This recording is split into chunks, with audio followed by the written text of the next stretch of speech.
The number one question I'm getting right now in this market is, should I buy or is it too high? Because I don't want to buy right now and potentially have the market crash. That is the number one, by far, question I'm getting right now in this market. And I'm going to break down very clearly for you why buying is still better in this market than renting. Stay tuned.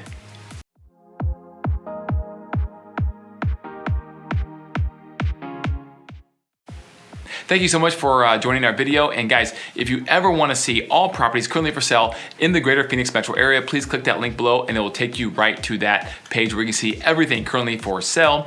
And guys, there's not that much. Now, the good news is inventory is like a faucet, like kind of a slow, steady drip. So inventory new is coming onto the market. It's just getting absorbed extremely quick with like a big old sponge under it, right? Just soaking it up pretty quick. So there are competing offers on most everything out there, but there are still properties and inventory coming to the market in somewhat a consistent form, just very slowly.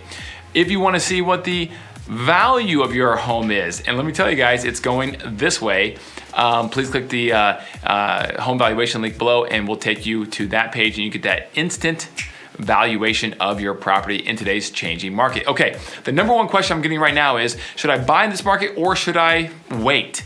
Well guys, I'm gonna break it down for you right now as and make a pretty compelling argument for you with numbers, not emotion, as to why it'd still be very wise to get into the game right now buying a property, even with inventory tight and with interest rates rising as well as prices rising. Okay, so what affects the market going up or down? Well, it's a simple supply and demand issue, okay? Now, right now we have very little supply and we have a lot of demand. And guys, this is real demand this time around, unlike 2006-07 before the market crashed here in Phoenix, okay? We definitely have real demand. Now, what affects demand? Well, here's 4 things for you right now that you want to pay attention to. Number 1, population growth. Number 2, relocation. Number 3, household formation. Is that growing or is that declining?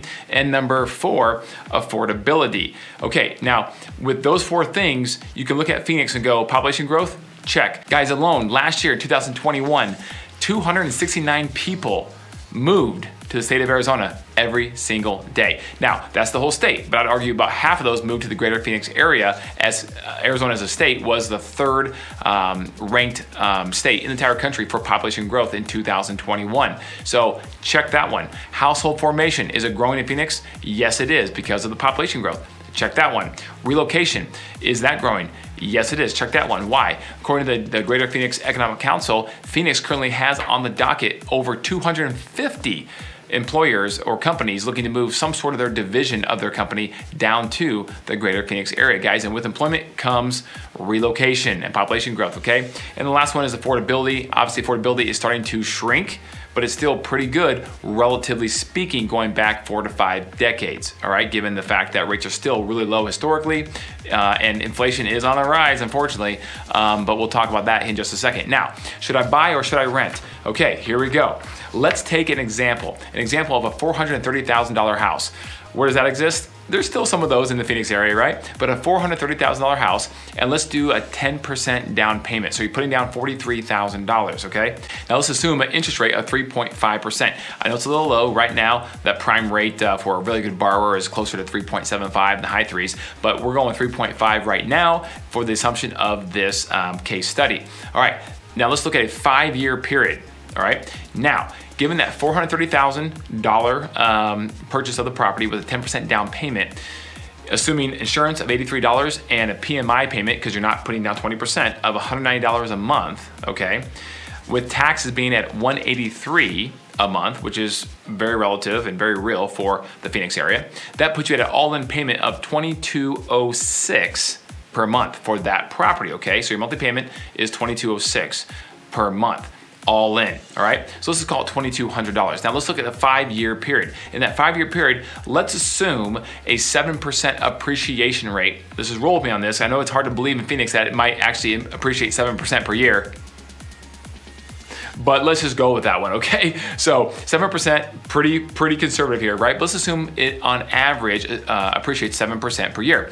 In 5 years, that makes that $430,000 priced home go to 603 and some change, right? So $603,000, which is an increase of $173,000 over just 5 years to your bottom line net worth statement and value of your home. Pretty cool.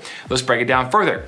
Over the course of the 5 years, you've actually paid a mortgage payment. Now, the breakdown of that P&I payment of $1,749, which is part of the 2206, right? Okay, $1,749. The breakdown is $1,031 of interest and $718 of principal for a total of $1,749 plus the insurance and taxes and PMI. Okay, for a total payment every month of $2,206.